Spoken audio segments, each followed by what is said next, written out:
ಇಲ್ಲಿಂದ ನಾನು ದಿನಕ್ಕೊಂದು ಮಾತು ಅಂತೇಳಿ ಒಂದು ಕಂಟೆಂಟ್ ಕ್ರಿಯೇಟರ್ ಆಗಿ ವರ್ಕ್ ಮಾಡ್ತಾ ಇದ್ದೀನಿ. ನನ್ನ ಅನುಭವದ ಮಾತುಗಳನ್ನ ನಿಮ್ ಜೊತೆ ಶೇರ್ ಮಾಡಿ. ಇನ್ನೊಂದು ವಿಷಯ ಏನಂದ್ರೆ, ನನ್ನ ಇದೇ ಚಾನಲ್ ಅಲ್ಲಿ ಕನ್ನಡ ಮತ್ತೆ ತೆಲುಗು ಎರಡು ವಿಡಿಯೋಗಳನ್ನ ಅಪ್ಲೋಡ್ ಮಾಡ್ತಾ ಇದ್ದೆ. ಈಗ ನಾನು ಈ ವರ್ಷದಿಂದ ಇರುವಂತಹ ಚಾನಲ್ ಅಂದ್ರೆ ಸೂಪರ್ ಮಾಮ್ ಅರುಣ ಅಂತ ಏನಿತ್ತಲ್ಲ, ಅದನ್ನ ಕನ್ನಡ ಚಾನಲ್ ಆಗಿ ಮಾಡ್ತಾ ಇದ್ದೀನಿ. ಅದನ್ನ super mom Aruna Telugu channel ಅಂತ ಇನ್ನೊಂದು ಮಾಡ್ತಾ ಇದ್ದೀನಿ. ಸೂಪರ್ ಮಾಮ್ ಅರುಣ ಚಾನಲ್ಗೆ ಸ್ವಾಗತ. ಮೊದಲಿಗೆ ಎಲ್ಲರಿಗೂ ಉಗಾದಿ ಹಬ್ಬದ ಹಾರ್ದಿಕ ಶುಭಾಶಯಗಳು. ಯಾಕೆ ನನ್ನ ಚಾನಲ್ ನೇಮ್ ಅನ್ನ ಮೊದಲೇ ಹೇಳ್ತಾ ಇದ್ದೆ ಅಂದ್ರೆ, ಸೂಪರ್ ಮಾಮ್ ಅರುಣ ಅಂತ ನನ್ನ ಚಾನಲ್ ಅನ್ನ ನೀವು ಈಗಾಗಲೇ ಸಬ್ಸ್ಕ್ರೈಬ್ ಮಾಡ್ಕೊಂಡಿದ್ದೀರಾ, ವಿಡಿಯೋಗಳನ್ನ ನೋಡಿ ಲೈಕ್ ಮಾಡಿದ್ದೀರಾ, 4 ಜನರಿಗೆ ಶೇರ್ ಮಾಡಿದ್ದೀರಾ, ನನಗೆ ಒಳ್ಳೆ ಸಪೋರ್ಟೇ ಕೊಟ್ಟಿದ್ದೀರಾ. ಈಗ ಯುಗಾದಿ ಕಳೆದರೂ ಯುಗಾದಿ ಮರಳಿ ಬರುತ್ತಿದೆ, ಈ ಹಾಡನ್ನ ಎಲ್ರು ಕೇಳಿದ್ದೀರಾ. ಈ ವರ್ಷ ಉಗಾದಿ ಅಂತಂದ್ರೆ ಮತ್ತೆ ನೆಕ್ಸ್ಟ್ ವರ್ಷ ಉಗಾದಿ ಬರುತ್ತೆ. ಆದ್ರೂ ಕೂಡ ಏನೋ ಒಂದು ಹೊಸ ವರ್ಷ ಬಂತು, ಹೊಸತನ್ನ ಪ್ರಾರಂಭಿಸೋಣ ಅಂತ ಎಲ್ರಿಗೂ ಉತ್ಸಾಹ ಇರುತ್ತಲ್ಲ. ಹಾಗೆ ನೀವು ಮಾಡಿರುವಂತಹ ಸಪೋರ್ಟ್ಗೆ ನಾನು ಕೂಡ ಒಂದು ಹೊಸತನ್ನ ಸ್ಟಾರ್ಟ್ ಮಾಡೋಣ ಅಂತ ಈ ವಿಡಿಯೋ ಮಾಡ್ತಾ ಇದ್ದೀನಿ.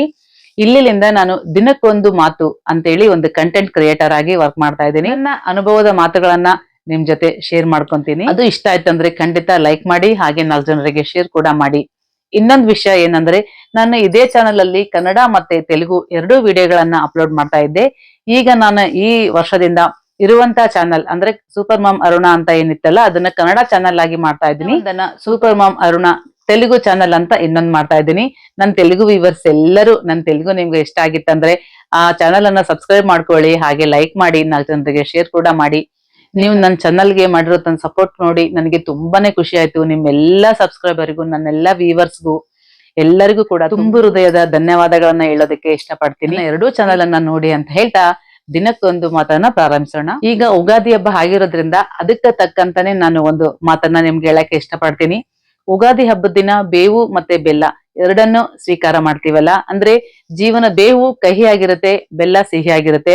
ಆದ್ರೂ ಇವತ್ತು ಎರಡನ್ನ ಕೂಡ ಸೇವಿಸ್ಬೇಕು ಅಂತ ಹೇಳ್ತಾರಲ್ಲ, ಹಾಗೆ ನಮ್ಮ ಜೀವನದಲ್ಲಿ ಬರುವಂತಹ ಎಲ್ಲಾ ಸೋಲು ಗೆಲುವುಗಳನ್ನ, ಸುಖ ದುಃಖಗಳನ್ನ, ಲಾಭ ನಷ್ಟಗಳನ್ನ ಎಲ್ಲನೂ ಕೂಡ ನಾವು ಸಮ ಪ್ರಮಾಣದಲ್ಲಿ ಸ್ವೀಕಾರ ಮಾಡ್ಕೋಬೇಕು. ನಾವು ಕಷ್ಟ ಬಂದಾಗ ಕುಗ್ಗಿ ಬಿಡ್ತೀವಿ, ದುಃಖ ಪಡ್ತೀವಿ, ಸುಖ ಬಂದಾಗ ಖುಷಿ ಆಗ್ತೀವಿ. ಅದನ್ನ ಎರಡನ್ನೂ ಕೂಡ ನಾವು ಬ್ಯಾಲೆನ್ಸ್ ಮಾಡೋದು ಕಲ್ಕೊಂಡ್ರೆ ಜೀವನದಲ್ಲಿ ಎಲ್ರು ಕೂಡ ಎಂತದ್ದೇ ಕಷ್ಟ ಬಂದ್ರು ಕೂಡ ಖುಷಿಯಾಗಿ ಅದನ್ನ ಧೈರ್ಯದಿಂದ ನಿಭಾಯಿಸಬಹುದು. ಅದಕ್ಕಾಗಿ ಈ ಹಬ್ಬಗಳ ಒಂದು ಸಂಕೇತ. ಬೇವು ಬೆಲ್ಲದ ಅರ್ಥ ಅಷ್ಟೇ, ಬೇವು ಕಹಿ ಅಲ್ಲ.